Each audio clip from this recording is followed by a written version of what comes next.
इन गलतियों से लोग हो जाते हैं गरीब। इंसान अपने सुख दुख के लिए काफी हद तक खुद भी जिम्मेदार होता है।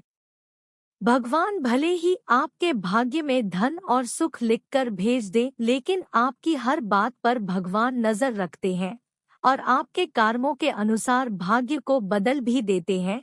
इसलिए देखा जाता है कि कई लोगों की हथेली में लंबी आयु रेखा होने पर भी अकाल मृत्यु को प्राप्त हो जाते हैं और अच्छी भाग्य रेखा होने पर भी गरीबी में गुजर बसर करते हैं।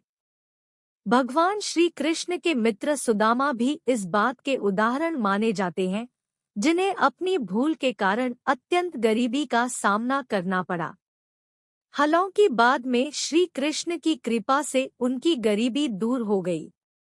यहाँ हम कुछ ऐसे ही कारणों को बता रहे हैं जिनकी वजह से भाग्य रूठ जाता है और गरीबी का सामना करना पड़ता है। इस भूल के कारण सुदामा हुए गरीब। सुदामा का उदाहरण सामने है तो सबसे पहले उसी कारण की बता कर रहे हैं जिनकी वजह से सुदामा गरीब हुए। सुदामा ने लालच में आकर गुरुमाता के द्वारा दिया गया भोजन अकेले ही खा लिया, जबकि उसमें श्री कृष्ण का भी हिस्सा था। दूसरे का हिस्सा खा लेने की वजह से सुदामा को गरीबी का सामना करना पड़ा। यहाँ यह भी ध्यान रखें कि गीता में कहा गया है, जो भगवान को भोग लगाए बिना भोजन करते हैं वह चोरी का अन्न खाने के समान भूल करते हैं। इसकी सजा लोक और परलोक दोनों जगह भोगनी पड़ती है। इसलिए दूसरे का हक नहीं छीनना चाहिए। इन्हें न भगाएं दुत्कार कर।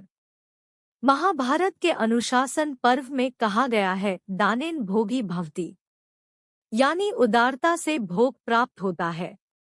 भूखा और गरीब आदमी घर के द्वार पर भोजन मांगने आए और उसे दुत्कार करके भगा देना महापाप माना गया है। ऐसे व्यक्ति के धन में बरकत नहीं होती है और लक्ष्मी इनसे रूठकर चली जाती है। इन चीजों से हमेशा रहें दूर। मदिरा और जुआ को सर्वनाश का कारण माना गया है। इसका उदाहरण महाभारत में प्रत्यक्ष दिखाया गया है। जुआ खेलने के कारण चक्रवर्ती सम्राट युधिष्ठिर को अपना राजपाट गंवाना पड़ा और अंत में पत्नी तक को दांव पर लगाना पड़ गया। युधिष्ठिर को वर्षों भाई और पत्नी के साथ वन वन भटकना पड़ा। इस भूल से कितने ही हुए गरीब। परस्त्री गमन को महापाप माना गया है। बाली से लेकर रावण तक और रामायण से लेकर महाभारत तक इसके अनेक उदाहरण मिलते हैं, जिनमें परस्त्री पर कुदृष्टि डालने के कारण धनसंपन्न व्यक्ति भी दरिद्र हो गए। अहिल्या पर कुदृष्टि डालने के कारण देवताओं के राजा इंद्र को भी अपना राजपाट गंवाकर सामान्य मनुष्य की तरह भटकना पड़ा था।